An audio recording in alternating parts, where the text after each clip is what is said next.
자, 하나님께서 크고 작은 모든 피조물을 지으셨습니다.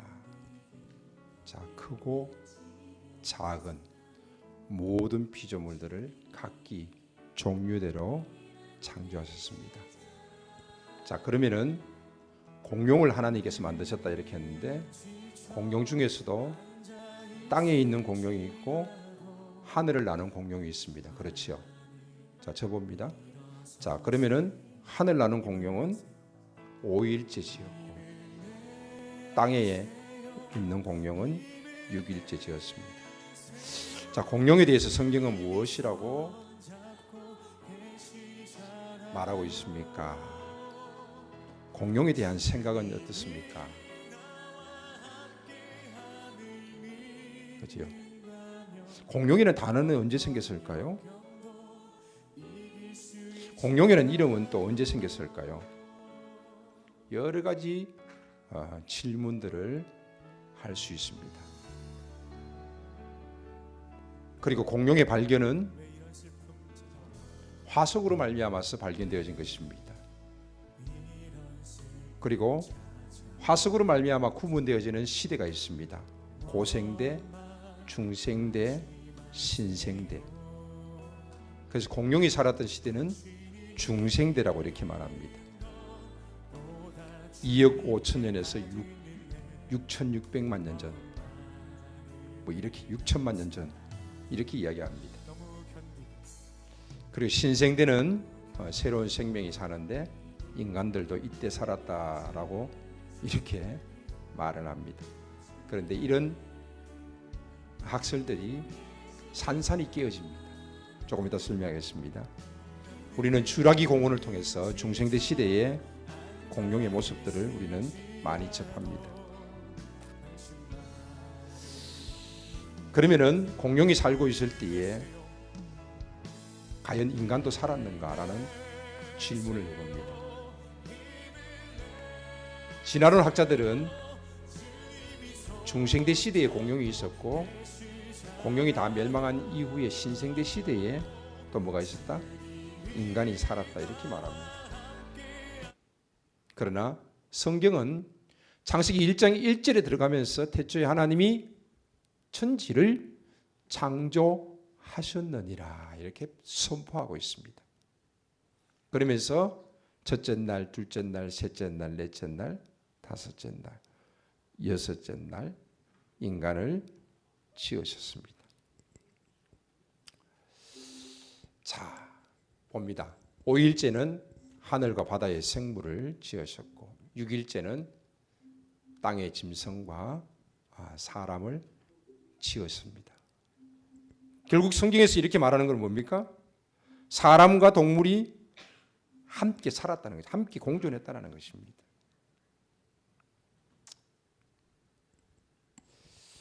진화가 아닌 뭐다? 하나님께서는 각기 종류대로 지으셨습니다. 재미있는 이야기가 있습니다. 자, 옆에 보면은 호랑이하고 사자하고 교배했을 때 뭐가 나왔지요? 예, 라이그라고 나왔지. 라이그. 그 말과 나귀가 교배하면 뭐가 나오지요? 노새가 나옵니다. 노새가 태어납니다. 그런데 이것이 정말 재미있는 것은 라이그와 라이그가 만나면은 라이그가 태어납니까? 안 됩니다.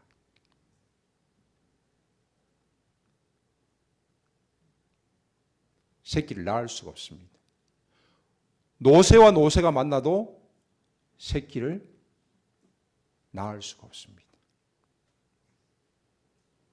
하나님이 각기 종류대로 지었습니다. 진화론자는 도른별이가 진화되어지고 그런 진화론들을 많이 이야기하지만은 실제로 호랑이와 사자가 만나서 라이그가 태어난다 할지라도 도른변이가 태어난다 할지라도 그 도른변이는 더 이상의 번식을 할 수 없다라는 것입니다. 더 나아가서 사람과, 자 보세요. 원숭이, 침팬지, 오랑우탄 엄청 비슷하다고 말합니다. 자, 그러면 비슷하다라면은 한번 물어보겠습니다. 원숭이하고 침팬지하고 교배하면은 새끼를 낳을 수 있습니까? 없습니다. 오랑우탄하고 침팬지하고 교배하면은 새끼를 낳을 수 있습니까? 없습니다. 설령 낳는다 할지라도 그 다음 단계는 존재하지 않습니다. 자, 그러면 더더욱 인간과 침팬지와 새끼를 낳을 수 있습니까? 인간과 오랑우탄과 새끼를 낳을 수 있습니까? 없습니다. 존재하지 않습니다. 세포수가 같다? 비슷하다?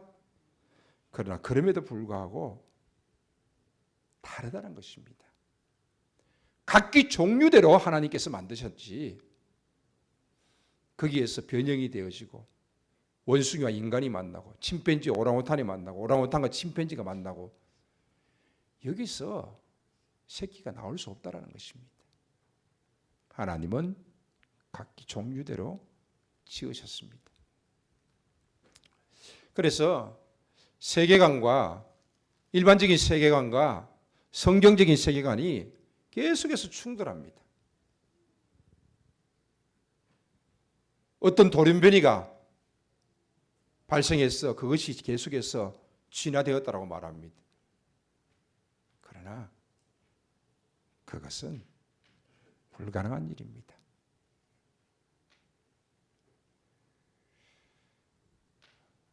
지층 구조도 역시 마찬가지입니다. 자, 그러면은 한번 생각해 보십시오. 공룡이 죽었어요.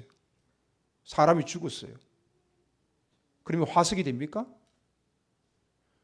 순간적인 변화가, 어떤 변화가 일어나지 않으면은 화석이 만들어질 수가 없습니다.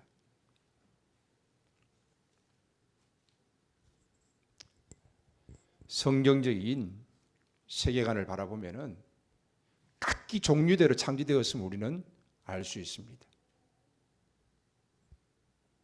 그리고 노아 홍수 이후에 급격한 변화가 있음을 볼 수 있습니다. 즉 수많은 화석들이 만들어졌다는 것입니다. 자, 대격변과 공룡의 멸종입니다. 성경에서는 우리가 성경적인 세계관을 바라보면은 바로 이 노아 홍수 이후에 공룡들이 멸종하지 않았나 이렇게 봅니다. 홍수 심판과 또 환경의 변화로 인해서 공룡들이 멸망했다는 것입니다. 그러나 진화론자들 또 많은 학자들은 지구가 행성과 부딪혀서 큰 변화가 일어나가지고 홍수가 나기도 하고 환경에 변화가 생겨서 또 뭐 했다? 공룡이 멸망했다. 그렇게 말하기도 합니다. 자, 지층의 비밀들을 한번 보십시오. 순간적인 변화가 아니면 일어날 수 없는 일들입니다. 우리는 많은 동물들이 죽었다고 해서 다 화석이 되는 것은 결코 아닙니다. 공룡에게서 무엇인가 발견됐습니다. 뭐가 발견됐냐? DNA와 살점이 발견됐습니다. 살점이. 그런데 학자들이 자기들끼리 이야기합니다. 이 살점은 아무리 오래 있다 하더라도 5,000년 이상 지나면은 존재할 수 없다는 것입니다. 그러면서 자기들이 이때까지 주장했던 것들 공룡은 6천만 년 전 동물, 아니 2억 5천 년 그때 존재했던 동물 이렇게 이야기했는데 그 공룡 속에서 5천 년밖에 되지 않은 화석이라는 것이 발견됨을 통해서 그들은 역시 우리가 지금 주장하고 있는 것들이 잘못되었구나라고 스스로 인정할 수밖에 없습니다. 시조새, 요즘 교과서에 완전히 사라졌습니다. 창조과학연구회 이런 비슷한 단체들이 여러 단체가 있는데 계속해서 교과서 편집 쪽에 이야기를 한 겁니다. 그래서 시조새 자체는 존재하지 않는다. 사라졌습니다. 교과서에서도 사라졌습니다. 자, 이 그림은 우리 장년부 교재에 보면은 있습니다. 장년부 묵상집에 보면은 이 내용이 실려져 있습니다. 우리의 자녀들이 공룡의 이름을 줄줄줄 외우는 아이들도 있습니다. 그러면서 공룡과 접하면서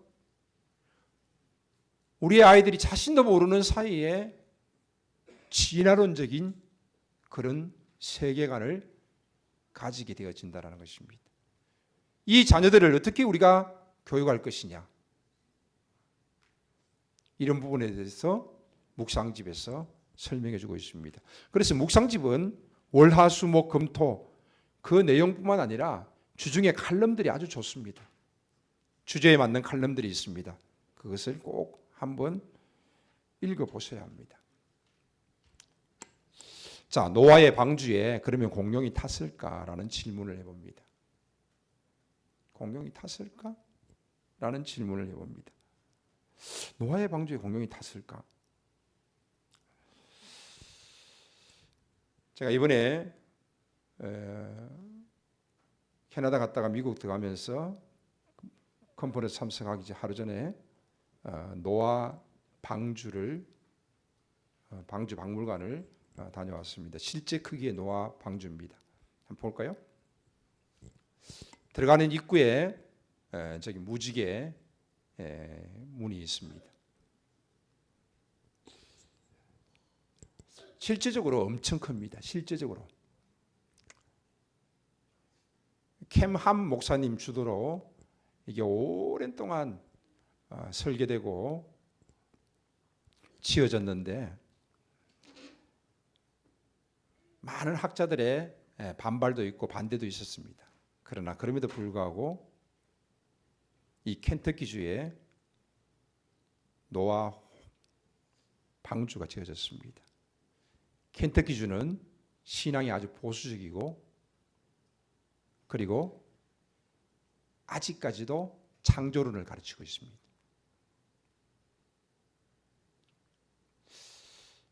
뭐 사진으로 보니까 얼마나 큰지 아마 모를 거예요. 저도 들어가서 밖에서 볼 때는 와 크다 이랬는데 들어가서 보고 전 진짜 실감했습니다. 정면에서 찍은 사진이고 내부에 한 층입니다. 3층으로 되어 있죠. 한 층 복도입니다. 복도. 양쪽으로 제가 노아 방주 들어갔다가 나오고 난 다음에 딱 느낀 거는 아하 동물원을 옮겨놓은 것 같다라는 생각이 들었습니다.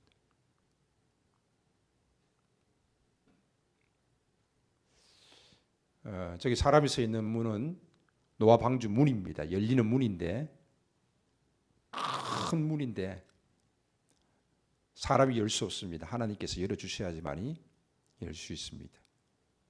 하나님이 닫으셨고 하나님이 여십니다. 자, 중간에 통로가 있죠. 그리고 1층, 2층, 3층.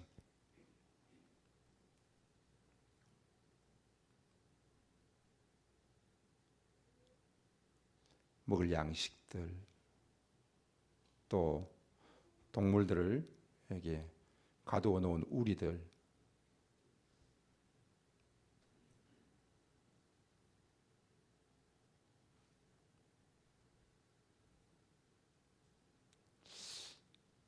참 어마어마합니다. 이건 뭐지요? 공룡 같지요? 저기 이제 모형으로 만들어 가지고 저 우리 속에 가두어 놨어요. 그래서 이렇게 이야기합니다. 노아 방주를 짓고 난 다음에 공룡을 노아 방주 속에 하나님이 이끄시는데 큰 공룡을 이끌었겠어요? 새끼 공룡을 이끌었겠어요? 다 새끼 공룡을 이끕니다. 작은 공룡.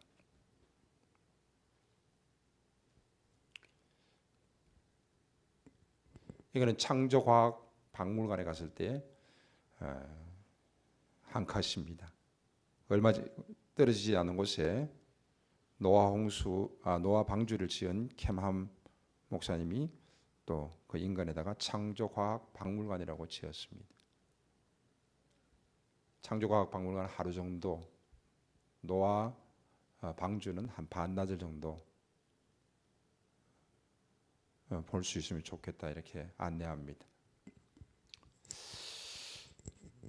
자, 공룡은 역시 하나님이 크고 작은 동물들을 지으셨듯이 각기 종류들로 지으셨듯이 하나님이 지으셨습니다. 이제 이런 모든 부분들은 또 소그룹 속에서 또 나누시고, 저는 오늘 욥에 대한 이야기를 하려고 합니다. 왜 그런가 하면은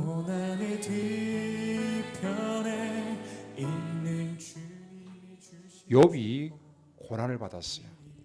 엄청 큰 고난을 받았습니다.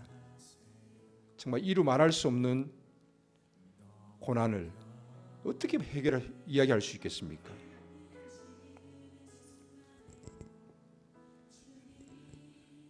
갑자기 자식 10명이 다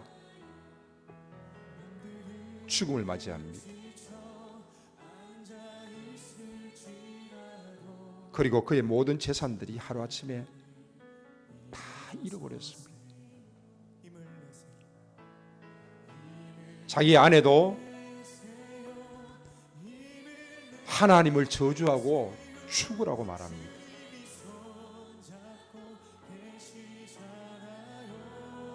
그리고 자기를 알던 많은 이들이, 아니 모든 이들이 다 욥을 떠나가 버렸습니다. 그나마 욥을 찾아온 친구들이 있었습니다. 그 친구들과 욥은 끊임없는 대화를 합니다. 욥기 전체의 내용이 바로 친구와 대화하는 내용입니다.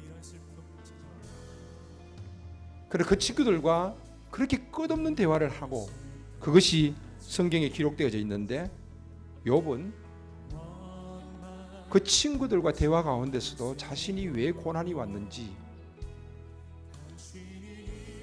답을 찾지를 못했습니다.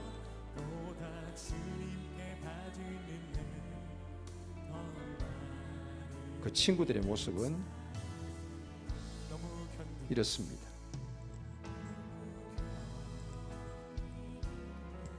엘리바스, 그 친구는 가장 연장자입니다. 그런데 그 친구는 욥에게 어떠한 조언을 했습니까?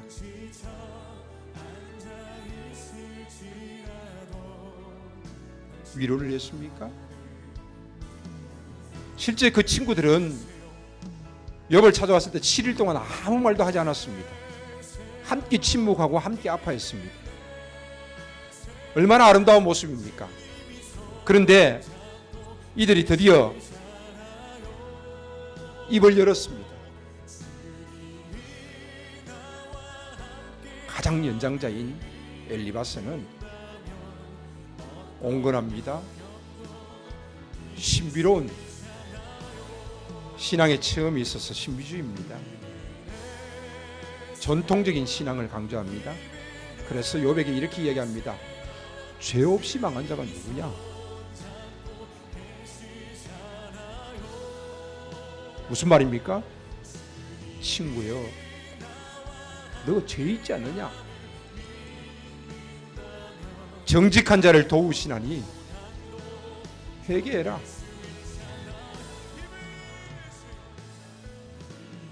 또 친구 중에 하나인 빌닷은 율법을 아주 중요시 여기는 율법주의자입니다. 정통파입니다. 그 빌닷이 아주 유명한 말을 합니다. 내 시작은 미약하였으나 나중은 심히 창대하리라. 그러나 이 말의 의미는 죄를 지어서 네 자녀가 죽었고, 네가 죄를 지어서 너의 모든 재산이 다 날아가 버렸다. 너의 아내도 떠났고 사람들도 떠났지 않느냐?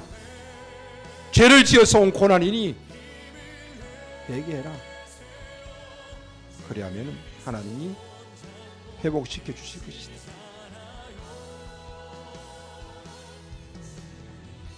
지금도 유대인들은 신약 성경을 보면은 남에서부터 맹인된 자, 어떤 고난이 찾아왔을 때에 누구의 죄 때문인지 먼저 생각합니다.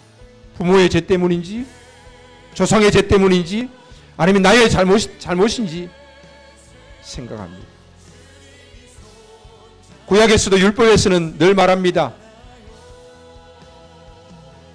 너희들이 천대에 이르기까지 복을 받을 것이다.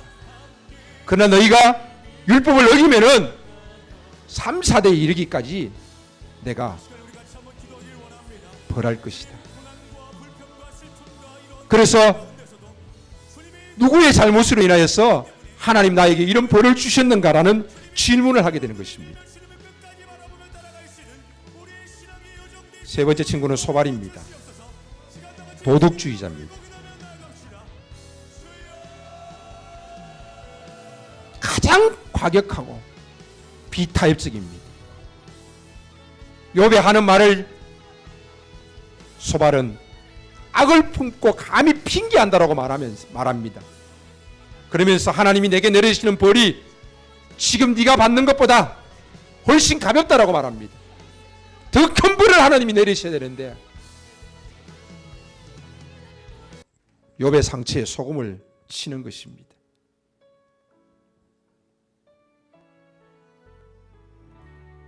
율법주의자들, 도덕주의자들, 그들은 참 선하고 그들은 참 바릅니다. 그러나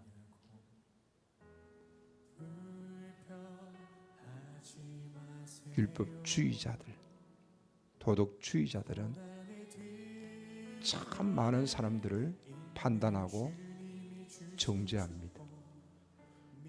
율법도 필요하고 도덕도 필요하지만은 율법주의자가 되어지고 도덕주의자가 되어지면은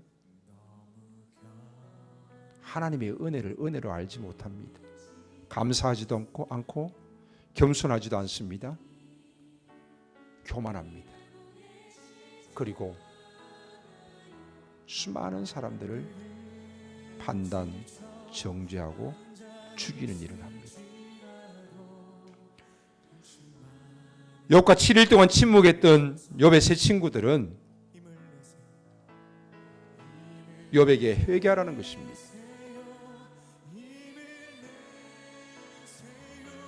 그리하면 하나님이 회복시켜 주실 것이고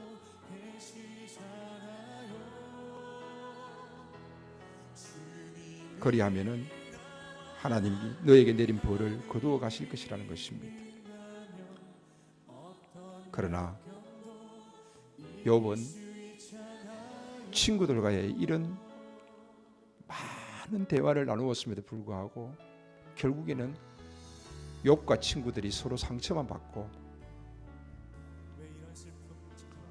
어떤 답도 얻지 못했습니다. 왜 내게 이런 고난이 왔는지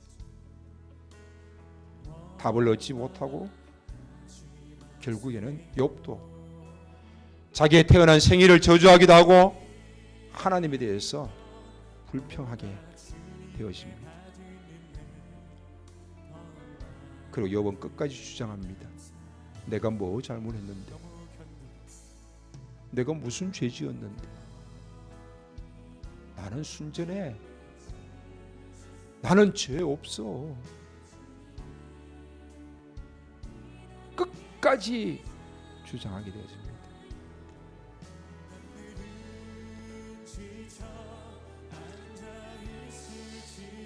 이러한 가운데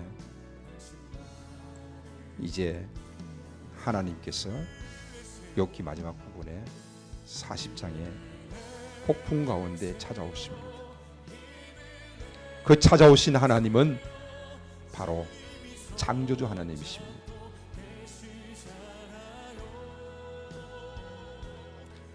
하나님은 욥이 왜 그런 고난을 겪었는지 설명하고 있지 않습니다.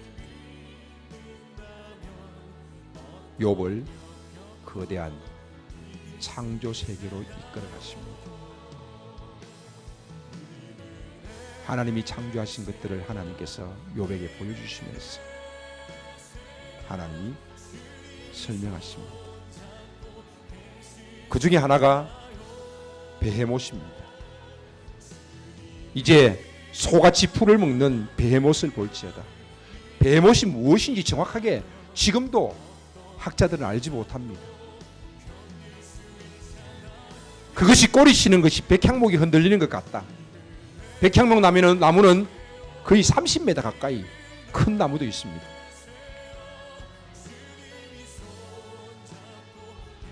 예전에는 하마라고 번역이 되기도 했지만은 이제는 그 번역을 버리고 베헤못으로서 바로 그냥 쓰고 있습니다. 40장 18절에 그 뼈는 녹광 같고 그 뼈대는 쇠막대기 같다. 하나님이 지으신 것 중에 어뜸인데 인간이 이것을 통제할 수 있느냐? 할 수 없다라는 것입니다. 베헤못을 하나님께서 욥에게 말씀하시면서 욥에게 인간의 연약함을 이야기합니다. 그리고 이 크고 강한 베헤못을 하나님이 창조하셨고 하나님이 다스리고 계시다는 것을 말씀하고 있습니다. 그러나 인간은 할 수 없다라는 것입니다.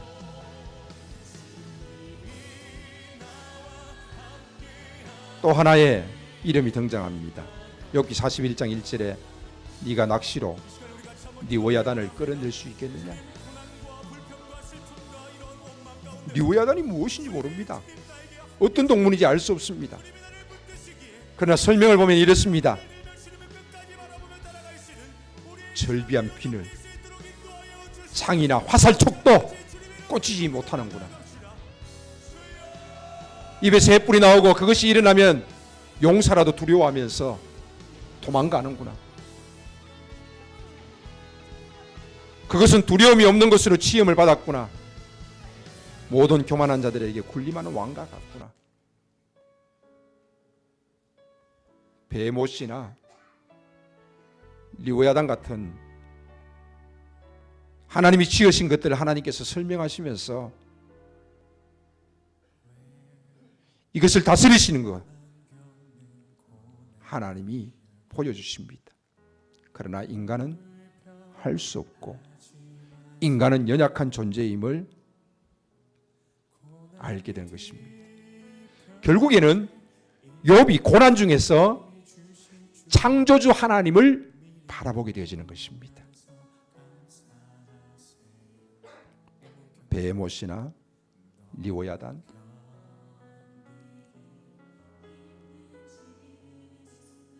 또 홍수 사건을 통하여 주시는 하나님의 심판들, 하나님은 이 땅의 모든 천지 만물들을 지으시고 다스리시는 분이십니다.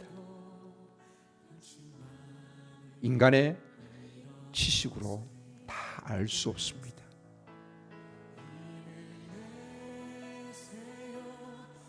그러면서 이 창조주 하나님을 욥은 고난 중에 만나고 그 창조주 하나님 앞에 무릎을 꿇게 되어집니다. 아하, 나의 고난도 하나님의 섭리 안에 있구나. 하나님의 손 안에 있구나. 이것을 고백하게 되는 것입니다. 땅에 있는 크고 거대한 그 어떤 것도 하나님이 지으셨고 하나님이 다스리시고 하나님이 인간을 지으시고 인간을 다스리시는데 나에게 주어진 이 고난이 정말 허리가 끊어지고 눈물이 마를 날이 없고 온 몸이 피폐한데 내가 왜 이런 고난을 겪어야 되는가? 왜 내가 거대한 부자였는데 하루아침에 이렇게 나의 재산이 다 날아갔고 나에게 10명의 자식들이 너무너무 예쁘게 잘 자라고 있었는데 왜 이들이 하루아침에 죽어야 했으며 왜 수많은 사람들이 나를 존경했는데 그들이 나를 떠나야 했으며 나는 왜 지금 기왓장으로 긁어도 가려운가? 나의 몰골이 왜 이렇게 되었는가? 도무지 이해할 수 없는 그 상황 속에서 그는 찾아오신 그 하나님으로 인하여서 창조주 하나님을 바라보게 되어졌습니다. 그래서 욥은 드디어 회개합니다. 주께서 못하실 일이 없사오며 무슨 계획이든지 못 이루실 것이 없는 줄 아오니 그러므로 내가 스스로 거두어드리고 티끌과 재 가운데서 회개하나이다. 욥은 하나님 앞에 죄 없다라고 왜 하나님 나에게 이런 고난 주십니까? 하고 항변했지만은 이제는 창조주 하나님을 만나고 난 다음에 그는 하나님 앞에 회개한다라고 고백하고 있는 것입니다. 그렇습니다. 우리가 믿는 하나님은 인간이 만들어낸 신이 아닙니다. 창조주 하나님이십니다. 그분은 우리를 지으신 분이십니다.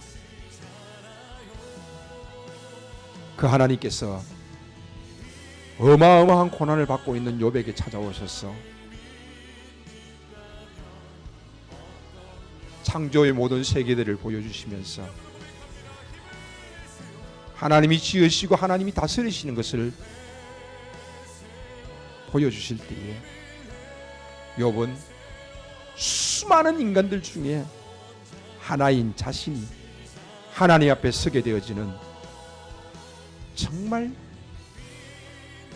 작은 존재임을 고백하면서 하나님께서 자기 자신도 다스려 주실 것을 고백하게 되어지는 것입니다. 욥은 하나님 앞에 회개할 때에 욥이 이제 회복의 단계에 접어들게 됩니다. 근데 여기서 재밌는 것은 하나님께서 제일 먼저 그 친구들에게 말씀하십니다. 너희는 번제를 드리라. 그런데 너희의 번제를 욥이 주관해야 할 것이다. 그리고 욥이 너희를 위해서 기도해야 할 것이다. 그들은 지금까지 그렇게 하나님의 음성을 들은 적이 없습니다. 자신들의 생각으로 율법이 중요하다면 율법이 중요하고 도덕이 중요하다면 도덕이 중요한 것을 강조했을 뿐인데 이제 하나님께서 너희들이 지금 잘못했는데 내가 너희들의 한 말에 대해서 내가 화가 난다. 그러나 내가 너희를 용서하기를 원하는데 욥을 통하여서 너희들이 번제를 드리고 욥이 너희를 위해서 기도해야 할 것이다. 하나님께서 친구들을 용서하시되 욥의 영적인 권위를 그들 위에 세워주시는 것을 볼 수 있습니다. 그리고 욥은 고백합니다. 귀로 듣기만 하였사오나 이제는 눈으로 주를 본다라고 고백합니다. 욥은 이제 하나님을 볼 수 있게 되어졌습니다. 그것은 곧 무슨 말입니까? 하나님을 내가 직접 매일매일 하나님을 본다라는 말입니까? 우리에게 주어진 계시는 두 가지가 있습니다. 이 성경을 통해서 주어진 특별 계시. 하나님이 특별히 이 성경을 통하여서 우리에게 자신을 계시하셨습니다. 그리고 두 번째는 자연을 통하여서 주신 일반 계시입니다. 그러나 자연을 통하여서 사람이 하나님을 발견하는 것은 쉽지가 않습니다. 수많은 과학자들이 깊이 들어갔다가 하나님을 고백하게 되어지는 경우들이 많이 있습니다. 그럼 우리가 일반적인 사람들이 특별 계시를 통하여서 하나님을 알게 되어지고 하나님의 은혜를 잊게 되어집니다. 근데 이제 욥의 고백은 무엇입니까? 자연을 통하여서 하나님이 지으신 그 자연 세계를 통하여서 하나님을 볼 수 있게 되어지는 것입니다. 하나님을 고백하게 되어지는 것입니다. 여러분들이 바깥에 나가서 수없이 많은 자연 세계를 바라보면서 그 자연을 지으신 창조주 하나님을 볼 수 있길 바랍니다. 아니, 여러분이 자녀들을 보면서 그 자녀들의 모습 속에서 내가 있는 것이 아니라 하나님이 지으신 창조주 하나님을 볼 수 있다라면은 이것이 믿음 아니겠습니까? 나와 생긴 것도 비슷하고 걷는 것도 비슷하고 다 비슷비슷해서 그 속에 내가 보입니까? 그러나 그 속에 하나님이 보이셔야 합니다. 나를 지으신 하나님께서 나의 자녀를 지으신 그 하나님을 우리는 볼 수 있어야 하는 것입니다. 그리고 하나님께서는 갑절의 회복을 주셨습니다. 자녀의 복도 주셨고 물질의 복도 많이 주셨습니다. 그를 알던 모든 이들이 돌아와서 욥을 돕습니다. 모든 관계가 회복되어졌습니다. 그러나 욥에게 있어서는 지난날에 잃어버렸던 10명의 아이들이 있습니다. 자녀들이 있습니다. 자신을 떠난 아내도 있습니다. 새롭게 자식이 주어졌다고 해서 그 아픔이 사라지겠습니까? 갑질의 소유가 주어졌다고 해서 그 아픔이 사라지겠습니까? 그러나 욥에게 있어서 중요한 것은 갑질의 소유가 아닙니다. 갑질의 회복이 아닙니다. 하나님과의 관계가 새로워진 것입니다. 세상에 어떤 것을 거머쥔 것보다도 하나님과의 관계가 새로워진 것이 욥에게 있어서는 가장 큰 복이 되어지는 것입니다.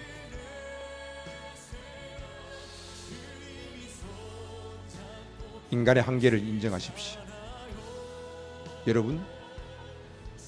여러분의 머리는 천재와 같지요? 어떤 일을 하면서 하나하나 문제를 해결해 나갈 때 여러분은 와, 나는 천재라고 말할 수 있을 것입니다. 정말 비상하다라고 생각할 것입니다. 그러나 우리는 하나님 앞에서 우리의 연약함을 인정해야 합니다. 우리는 하나님 앞에서 아주 연약한 존재입니다. 과학을 이야기하고 수많은 학문을 이야기한다 할지라도 우리의 지식에는 한계가 있습니다.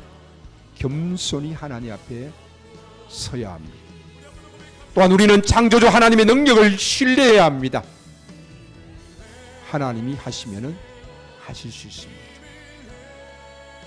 지금 모든 천지 만물을 다스리시는 분도 하나님이시오. 나를 다스리시는 분도 하나님이십니다. 그 하나님의 능력을 신뢰하십시오. 지금도 폭풍 가운데 있습니까? 지금도 고난 가운데 있습니까? 왜 이런 고난이 내게 왔는지 아직도 이해하지 못합니까? 나는 잘못이 없는데 왜 나에게 이런 고난이 찾아왔습니까?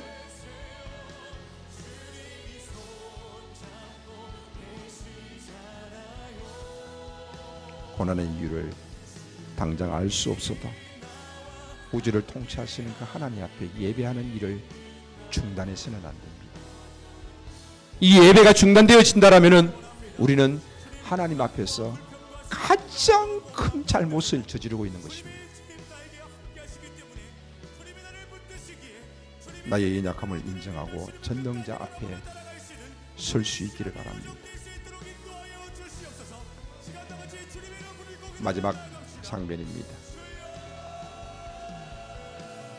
창조주 하나님을 바라보십시오. 이번 5월 한 달 동안 우리는 하나님이 창조하신 세계에 대해서 많은 생각들을 해보았습니다. 세상의 기원, 지구의 기원들, 또 오늘은 크고 작은 동물들, 심지어는 공룡까지도 한번 생각해 보았습니다. 세상의 수많은 학설들이 있습니다. 그러나 그건 역시 학설에 불과하고 부족합니다. 창조주 하나님을 바라보시기 바랍니다. 그리고 창조 세계를 바라보면서 하나님 앞에서 하나님을 바라보며 우리가 하나님의 다스림 속에 거할 수 있기를 바랍니다.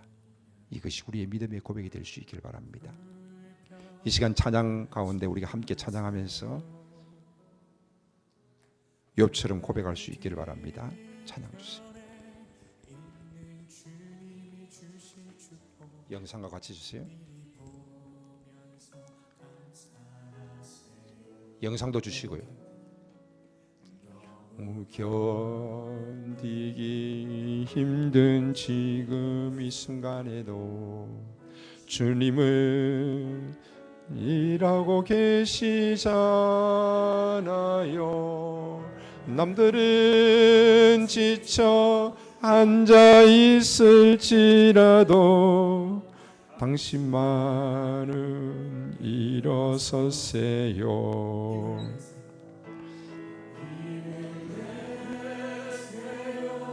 힘을 내세요. 주님이 손잡고 계시잖아요.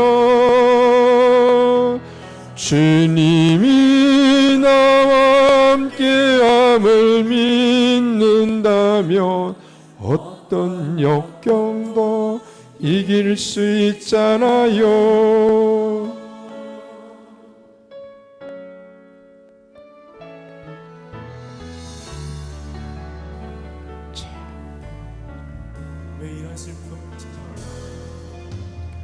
왜 이런 슬픔 찾아왔는지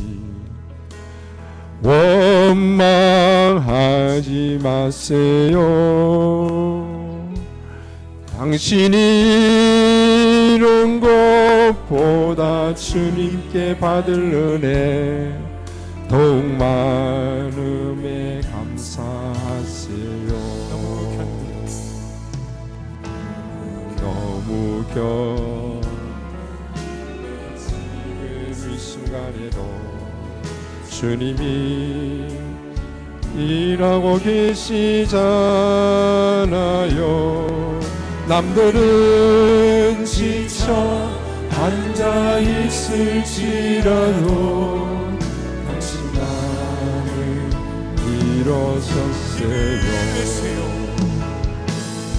힘을 내세요. 힘을 내세요. 주님이 손잡고 계시잖아요. 주님이 나와 함께함을 믿는다면 어떤 영향도 이길 수 있잖아요.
모두 오른손만 높이 들고 찬양합니다.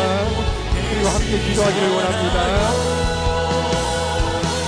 주님이 나와 함께함을 믿는다면 어떤 고난도 견딜 수 있잖아요. 힘을 내세요.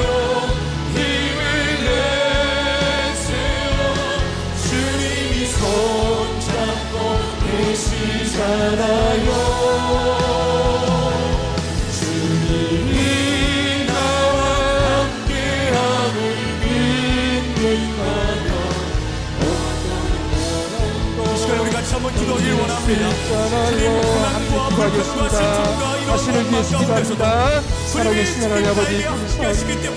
내가 힘들고 어려운 일 당할 때에 주님 앞에 어떠한 모습으로 섰습니까? 주여 나를 긍휼히 여겨주시옵소서. 하나님을 제대로 예배하지 못하고 하나님을 제대로 섬기지 못하며 하나님 앞에 서지 못하는 믿음의 모습을 주여 긍휼히 여겨주시옵시고 불평하고 원망했던 나의 모습을 주여 긍휼히 여겨주시기를 아버지 하나님의 은혜를 바라고 원합니다.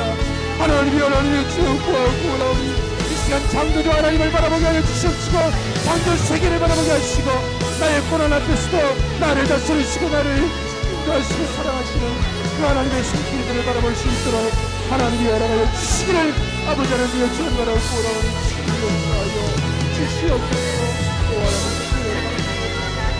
창조주 하나님을 바라보면서 우리의 모든 고난도 하나님의 그 손 앞에 있음을 고백하면서 믿음으로 바라볼 수 있도록 역사하여 주시옵소서.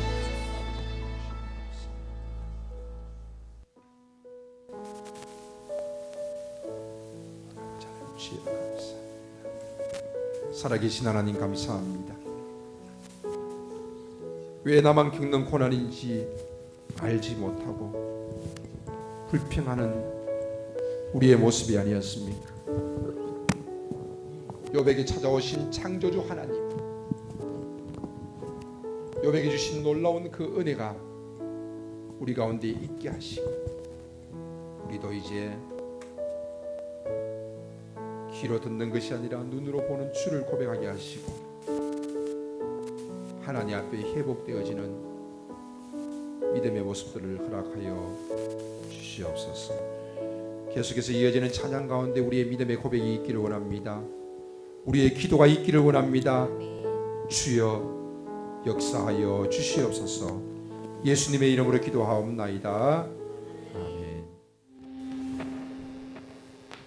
이제는 우리 주 예수 그리스도의 은혜와 하나님 아버지의 사랑하심과 성령 하나님과 함께 하시고 교통하시는 역사가 고난 중에서도 창조주 하나님을 바라보며 믿음으로 달려가기를 원하는 주의 사랑하는 모든 권속들 가운데, 그 가정과 특별히 자녀들 가운데 주의 몸된 교회와 지식 사역 위에 이제로부터 영원토록 함께 있을지어다. 아멘.